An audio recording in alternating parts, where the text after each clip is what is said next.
How to export Visme presentation. I am going to show you how you can easily export the Visme presentation. There are several ways to get started with a presentation in Visme.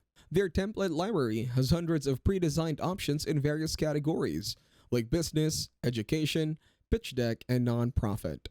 Pick one that is closest to your theme or topic, and start customizing it in the editor right away. Once you have chosen a presentation template, the next step is to customize its design and content according to your needs. Replace the placeholder content. Change the color scheme with a single click. Drag and drop elements and quickly add, remove, or rearrange slides. Instead of uploading images from your computer as you would in PowerPoint, you can access millions of free stock photos from the right side in the Visme editor.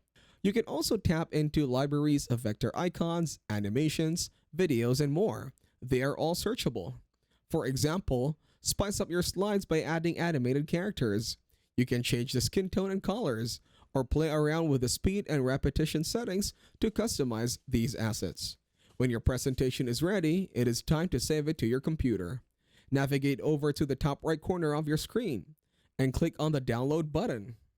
The download window will show you a bunch of options or formats to choose from.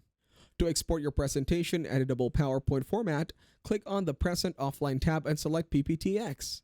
Click on Download to export your presentation to PPTX and save it to your computer.